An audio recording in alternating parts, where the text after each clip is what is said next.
Welcome to MySchool training. This video is aimed at helping users understand the new options and layout for MySchool announcement. There are other articles online that show you how to configure the communication module, but also how to manage and send announcements for your staff users.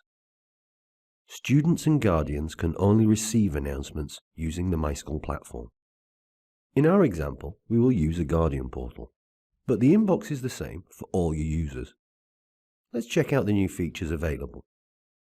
The dashlit inbox is located always at the top of the dashboard page.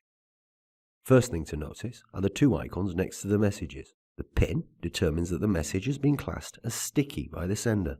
These sticky mails will always be at the top of your inbox. Only the sender can remove this, but you can still use filters to see other messages sent.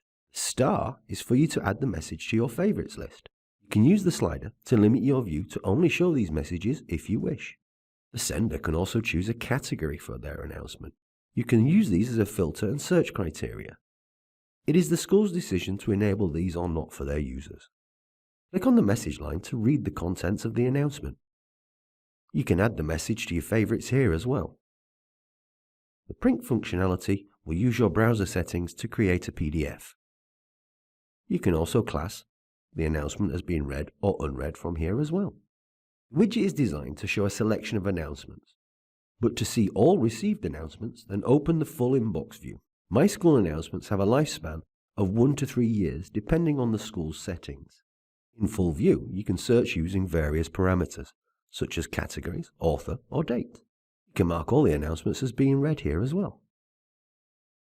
This will change them all to be grey and no longer bold in your view.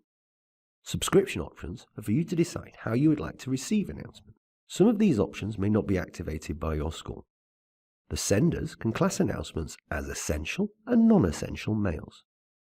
As a user, you can choose not to receive announcements classed as non-essential. However, if you unsubscribe here, you will stop receiving non-essential announcements both via the portal and in your email inbox. Digest options allow you to choose whether you want to receive communications in a daily or weekly format. You will no longer receive individual announcements if activated. The date and time of these digests are controlled centrally by the school administration team. Please check with them before you enable. If you have any problems receiving announcements to your primary email, then please check with the school administration team.